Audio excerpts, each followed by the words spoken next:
It is the best of times. It is the worst of times. In 2020, people have access to a breadth and depth of knowledge unimaginable in an earlier age. However, schools, as you know them, have ceased to exist. Academia's fortunes have waned. 20th century universities are an afterthought, a lonely remnant of a not-too-distant past.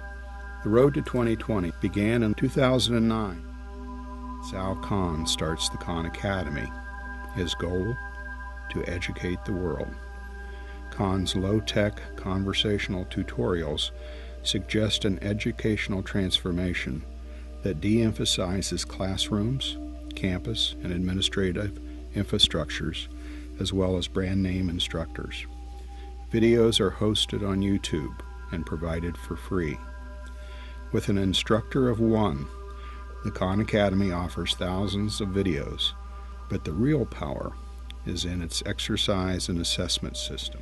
Teachers, coaches, and mentors can set up groups of students with an exercise system that provides an infinite number of questions, coupled with hints and links to content material.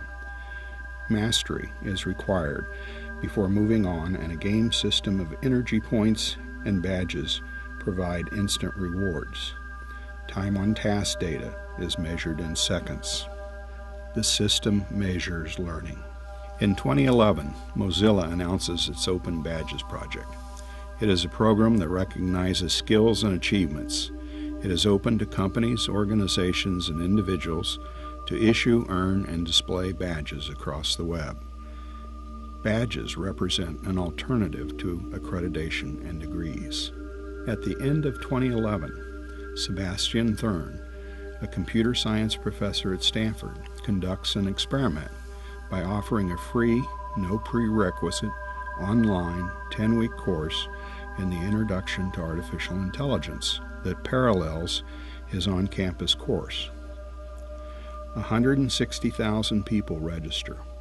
During the course, students post questions to the class blog, where other students use the Facebook system of likes.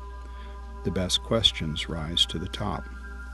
Students then submit answers and are rated by their peers with an Amazon 5-star system for the most helpful answer.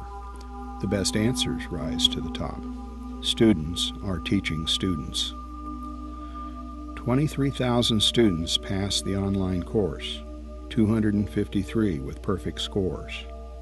Professor Thrun realizes that during this session, at 160,000, he has taught more students the subject than all the rest of the computer science professors in the world.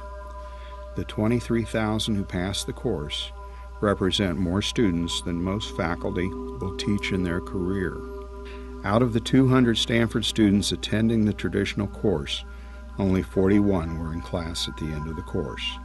The other 159 opted for the online, asynchronous presentation. Professor Thrun gave one of his hardest examinations. The on-campus passing rate was the highest ever. 2012 would be remembered as the year everything began. January, Professor Sebastian Thrun resigns his tenured position at Stanford and launches Udacity to offer an engineering and science curriculum. March, Udacity launches 6 computer science courses, all online, all free. Udacity will contract with the very top students to represent them as an employment agent. Udacity's model is to connect world-class talent to world-class companies that happily pay a fee of 20% of their first year's salary.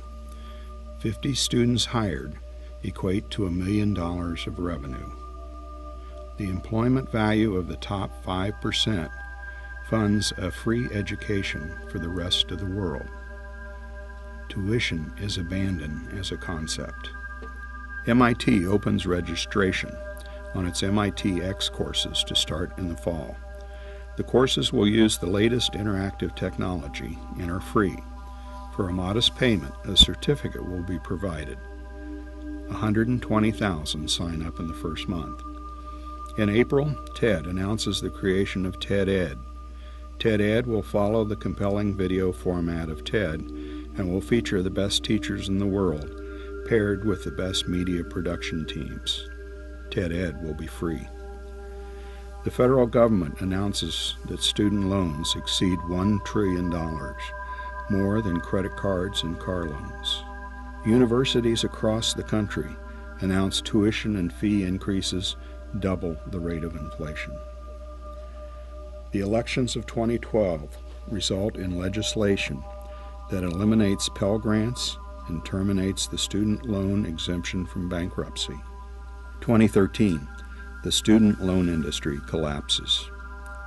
Scholarship funders begin shifting their focus from providing individual student loans to funding organizations that provide free online course content. Across the country, students revolt over the costs of education and demand the elimination of a set price for content and assessment. If they take content online for free, then they demand to pay only for the assessment. In 2014, flagship state universities respond to student, parent, and legislative demands by providing transferable course credits for demonstrated ability rather than class attendance. The connection between content and assessment is broken. Apple, with its massive cash hoard, buys Amazon to form Applezon. Kindle and iBooks are merged into the largest educational content distribution system in the world. iTunes U is expanded as an educational app platform where teachers can offer their content for free. International course enrollment replaces peer-reviewed articles in tenure considerations. Applezon uses the Amazon preference matching algorithm to match personal skill levels with company skill requirements and moves to the student employment agent funding model. In response, Google buys two nonprofits, the Khan Academy and Udacity. The Khan Academy has over 10,000 video offerings, 4K to introductory college courses, that is now combined with Udacity's 500 courses in engineering and science.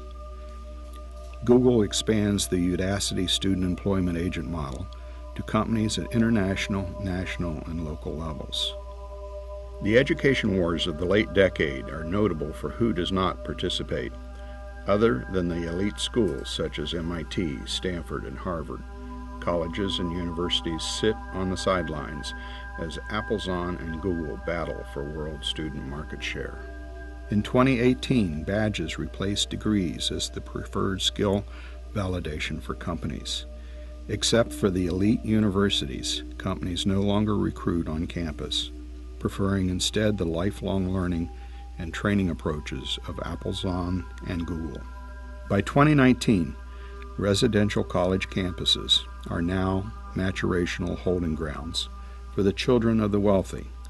Their focus is on comfortable living accommodations, gourmet food, recreation, social activities, and sports teams. A few trophy faculty remain to lead discussions. On Monday, June 22, 2020, Google unleashes Epic.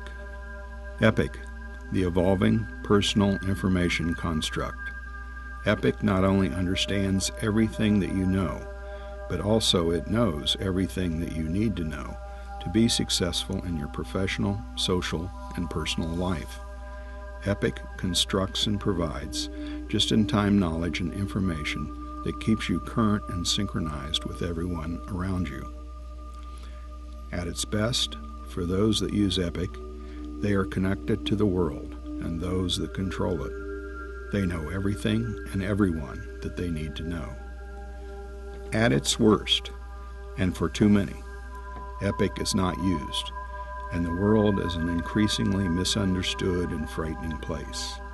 They retreat from involvement and seek the security of a leader, an Epic leader.